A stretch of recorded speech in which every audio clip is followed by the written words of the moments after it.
BJP అగ్రనేత మాజీ ఉప ప్రధాని ఎల్కే అద్వానీకి భారతదేశ అత్యున్నత పౌర పురస్కారం భారతరత్న లభించింది.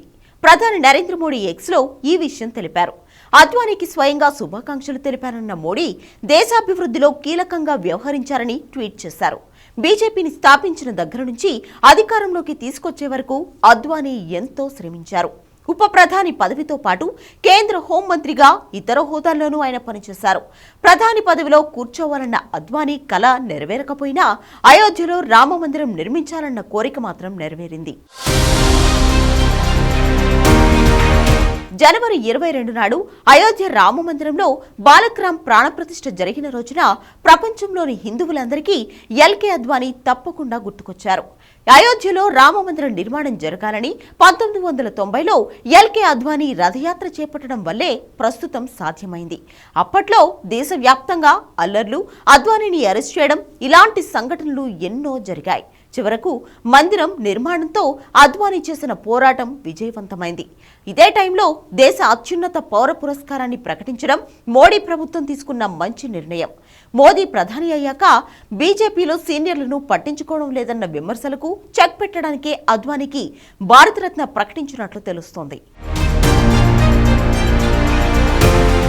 1927లో భారత్ విభజన కాకముందు పాకిస్తాన్లోని కరాచీలో పుట్టిన అద్వానీ 1947లో ఆర్ఎస్ఎస్ కరాచీ విభాగం కార్యదర్శిగా పనిచేశారు.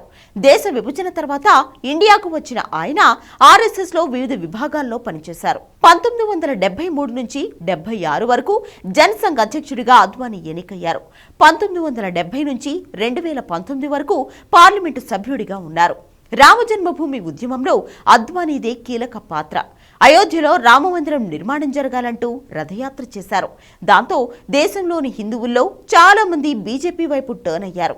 అప్పటిదాకా పార్లమెంట్లో ఎక్కడో 1-6 సీట్లు ఉన్న బీజేపీ అధికారం చేపట్టేదాకా పవర్ఫుల్గా ఎదిగింది.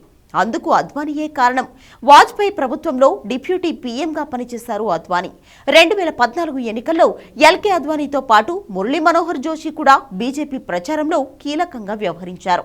మోడీ, అమిత్ షా ద్వయం శకం ప్రారంభమయ్యాక ఎల్కే అద్వానీ, జోషి లాంటి నేతలకు బీజేపీలో ప్రాధాన్యత తగ్గుతూ వచ్చింది.